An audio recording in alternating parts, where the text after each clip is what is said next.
Hello, I'm Gabrielle Abdelmessih, campus editor of the Oakland Post. Today, I'm reporting on a protest against the vaccine mandate. This university mandate requires all students, staff, and faculty be vaccinated against COVID-19. In an email to the OU community, Dr. Paskovitz cited an increase in nationwide infection rates as well as the FDA approval of the Pfizer vaccine as contributing factors in the mandate decision. Those who have not yet been vaccinated must receive their first dose by September 3rd and their second by October 1st. People may also apply for a medical or religious exemption, however, they will be required to undergo frequent testing. The mandate has been met with both praise and criticism, with criticism arriving in the form of this protest. Here's what the protesters had to say. Thank you to everyone who signed that. Thank you. It was really all of you guys who supported, so thank you. And if you haven't signed that, you can come see me after this. I'll send you the link. I'd love to get your signature. I know. So I didn't really prepare a speech for this, so I apologize if this is a little rough. But I was just going to say I really appreciate you all being here because this is something that is personally a very important topic and issue. I have firsthand experience with vaccine injury, so I know and especially for my concern for my son, who is 20 years old, and there's a much higher rate among young men when I was 13 years old, I had a serious adverse reaction to the HPV vaccine. heart inflammation or and I'm not going to bore you with all my medical history, we'd be here forever. But I'll just tell you my story because I think a lot of people on this issue, they're not very educated about the other side. They think that vaccines are good for everyone, they're safe and effective, you should just get them. But they don't understand that everyone's body is different, and for some people, they can have devastating consequences. So, with my story, basically, I do everything in a very weighted way. I like to look at my pediatrician told me when I was 13 that this is something important that I should do. For the last year So I got the first shot, I didn't notice any changes in my health. I went back, I got the second shot. That following week, I went through a series of tests, I was in and out of the hospital. Well, personally, I think it's extremely unfair for them to mandate we have to put something in our bodies that we definitely do not have all the data on. We have less than a year of experience and data on these things. And similar to her story that she's telling, I have a personal story in my family where we've had adverse reactions to vaccines, and I don't feel comfortable putting something in my body that we do not know enough about. And I think that everyone should have a choice. We apply that statement to people with abortion. I don't see why it should be any different with vaccines. Furthermore, I think it's wrong for them to mandate that people that cannot get the vaccine can't be on campus, because I pay for these facilities and I pay for these classes.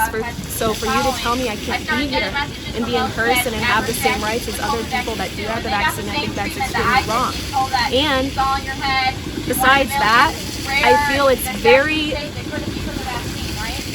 disheartening that they're pushing this upon everybody and they're not even looking at the facts and they're not looking at the statistics. There's no reason for all this madness, and I think that they need to really hear the public, because like she said, a third of the OU population signed the petition. So that's just a third of the people that saw it and then wanted to sign it. So there's definitely more people beyond that don't want it. So I just think that there's a lot more going on behind what the media is telling us, and I think that there's a lot more people against it. So keep fighting, keep showing up, keep speaking up. I am not vaccinated against COVID-19, and I do not plan on getting vaccinated against COVID-19. My plan is to graduate by 20 years old, and if you guys are going to put me behind that, that's okay. I'll leave and go somewhere else, or I'll just drop out of college. I still have a business, and I still have plenty of other things going on. I have applied for a religious exemption. I applied twice. My first one, I don't believe went through, so I applied again on Saturday, and I still haven't heard back. So if your exemption went through, would you be okay with you frequent COVID-19 testing and having to undergo? I would be. I would prefer to do a spit test over a nasal swab. But if that's what I have to do to be here and not have the vaccine, then I'm willing to do it. One more question. Can I ask where you get your information about the COVID-19 vaccination? Multiple people. I can give you this source right here, timetofreeamerica.com. I also get information from other people in the medical field, personal family members, friends, other news sources. But I can tell you that I personally do not believe a lot of what the propaganda is pushed on us. So can you elaborate on the medical personnel that you look to and the resources? Yes, I have family friends that work around here in hospitals, and I've also had multiple sources give me information on what's actually going on in hospitals and what's going on behind the scenes that they aren't telling us. Thank you for your time. Thank you. Oh, and then could you record? I just want to make sure that I get your first and last name. Okay. I'm Sophia Miller. I'm a senior here at Oakland University. Go ahead. So you could introduce yourself and name your position to attend. Yes, my name is Taylor Weiner, and I am the president of Clinical USA here at Oakland University. So are you vaccinated against COVID-19? I am, yes. So what about the mandate don't you up? I just feel that as a United States citizen, you should not be mandated to receive a vaccine, especially like for me with it being so new. I don't like how the school and just everywhere else around the nation is like, you need to get it. I think that's a freedom choice that you should be able to decide for yourself. Okay. And then could you see any scenario where the university has the right to mandate something in order to keep the university safe? Tough question. I think in this circumstance, it's more of a measure for money at this point, especially with the COVID vaccine. COVID, it's not deadly. There are circumstances where people do die, unfortunately, but for this circumstance, I don't believe it should be mandated. And then, does it concern you at all that unvaccinated people who contract COVID and experience severe illness put hospital workers and healthcare providers at higher risk of having breakthrough infections or passing COVID on to others? Yes, of course I care about the healthcare workers. I worked in healthcare myself. I got to see front line exactly what was happening. So I do have a lot of empathy and sympathy for those people. But I don't necessarily, especially with this new Delta variant, I guess I could say, the people who receive the vaccine are more likely to get sick. So it's tough. There's going to be continuous variants and. Where did you get your information regarding COVID-19? The CDC, all the government resources.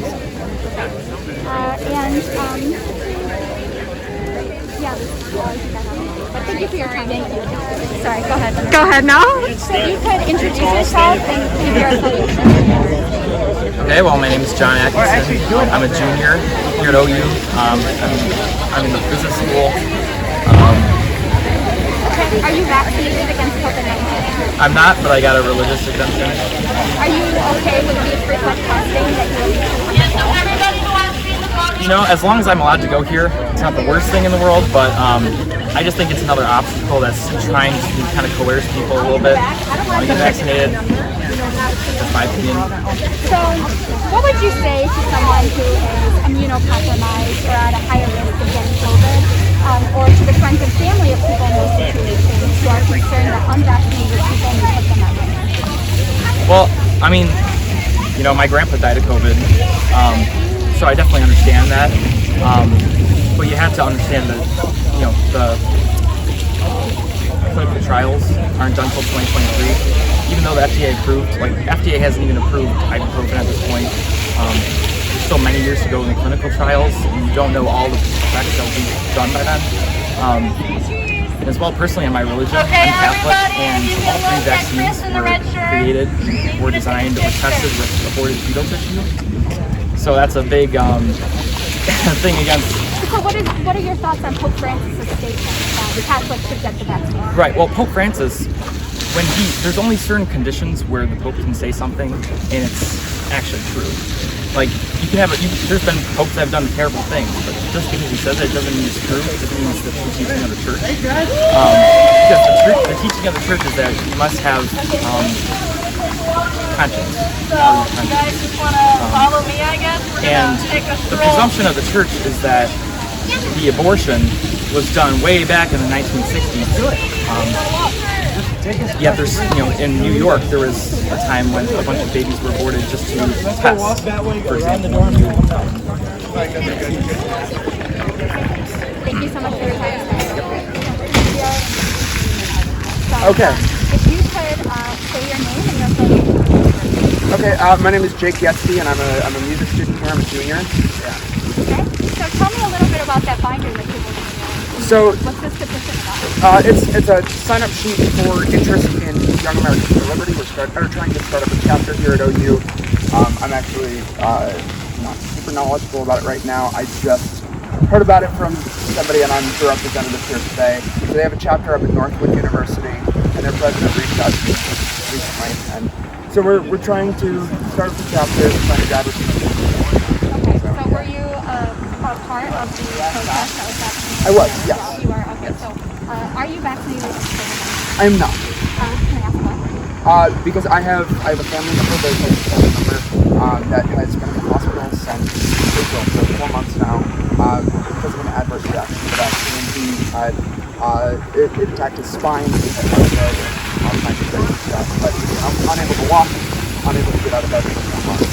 And that's something that I'm shooting up for my own personal reasons, but for the purposes of this, I think everybody should have their choice on what they want to do.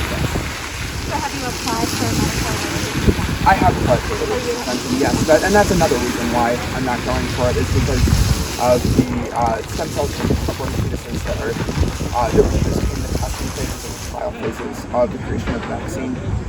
That's something that goes against my personal beliefs, and that's not something that I'm going to take part in.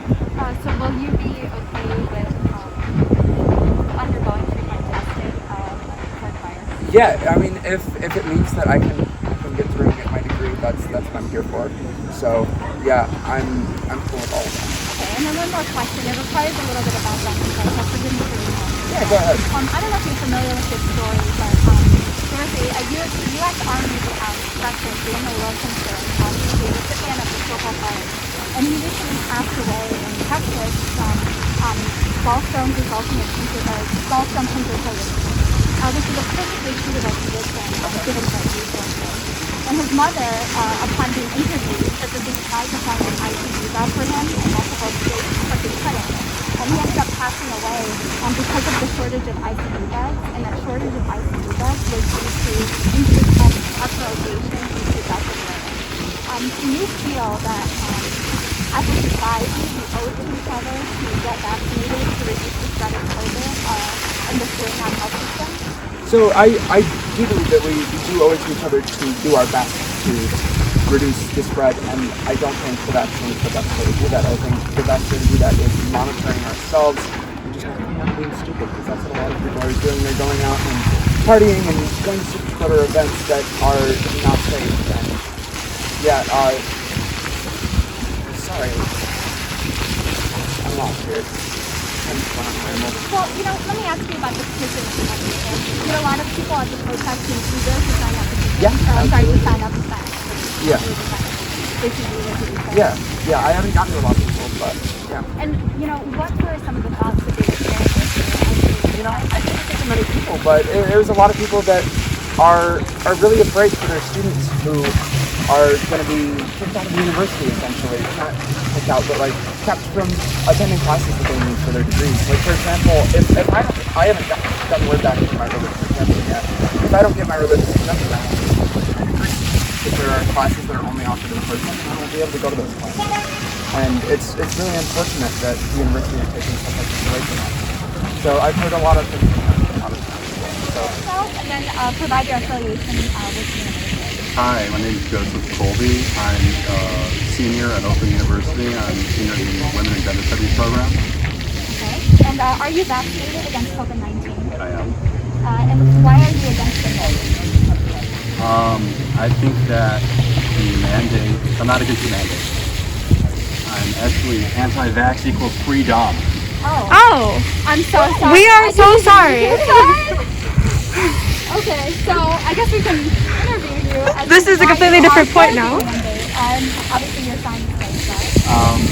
Because I trust the science, and I know that the school will give religious and medical exemptions to the students that don't want to get the vaccine. And I believe in their right to stand here and protest and do all of that. But if they do not get the vaccine, or they do not have a legitimate reason, them being on campus is a risk to me. I live with 9 people, I take care of my elderly in-laws, and I have a 5-month-old nephew that can't get vaccinated, and my in-laws are over 75. So if I get COVID, I'm also missing organs. I have no spleen, appendix, gallbladder. I'm missing a foot of my intestine, and my liver has severe cirrhosis. If I get COVID, I will probably die. So that's why I'm out here holding this sign up, so that people know that if you're anti-vaccine, you're dumb. Thank you for your time today. I appreciate it. I'm so sorry. No.